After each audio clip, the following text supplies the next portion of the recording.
Assalamu alaikum la fami, nice muku wa dumi da dumin su ba su karewa kusum innan ba su karewa Afrika. Nasarun ga tunda sun ka dokin mutane gaban nan sun halaka mu na Afrika. Ku tsaya ku jire ziman da za a yi muku daga Macky Sall na Senegal, daga Congo problem inda an ka samu, daga Gaza can Palestine, Israel da sun kai ta buge 'yan Palestine. Nice muku ga sunan dai kuna da yi da kanku hatta da in kai harkar electoral. Le Parlement provisoire adopte un nouveau code électoral.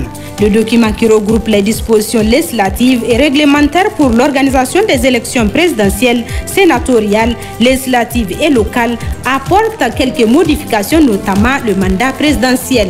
Les modifications majeures concernent donc le mandat présidentiel de 5 ans, désormais une fois renouvelable. Également modifié, l'âge requis pour être président passe de 45 à 35 ans. Au Sénégal, Macky Sall assure que son mandat s'achèvera le 2 avril prochain. Le chef de l'État sénégalais a déclaré qu'il ne comptait pas poursuivre son mandat après son terme. Il a convoqué un dialogue national lundi 26 février pour fixer la date de l'élection présidentielle.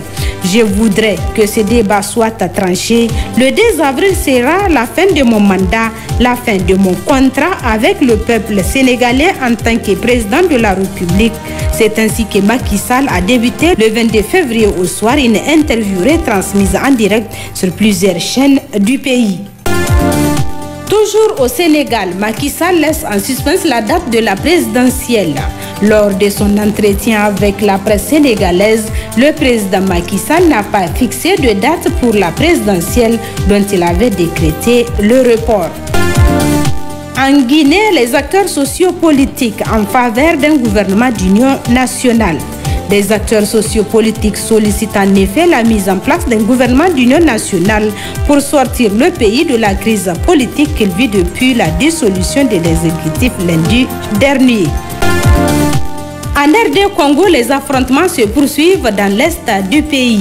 Ils opposent les forces armées nationales appuyées par des milices locales aux rebelles du M23 soutenus par le Rwanda. Ces affrontements provoquent de nouveaux déplacements, aggravant une situation humanitaire déjà précaire. Le gouvernement et la communauté humanitaire ont conjointement lancé un appel à la mobilisation de 2,6 milliards de dollars pour financer le plan de réponse humanitaire pour l'année 2024. À Gaza, au moment où des pourparlers débutent au Caire pour une trêve dans la bande, Israël a lancé dans la nuit du mercredi à jeudi des nouvelles frappes sur Rafah, faisant près de 100 morts selon le Hamas. La situation ne fait que s'aggraver, alerte Médecins sans frontières. Allah ya koro muna sauki cikin Afrika, Allah ya kawo muna lahiya. Bancin armamai nan da an ka samu cikin Niger, France sun ka bari dan su kawo muna kuma hari. Komi yanzu takula ɗaya kai Allah da ya koro sauki mu tai mu yi sallah lafiya. Na mance je vous love, je vous t'aime, je vous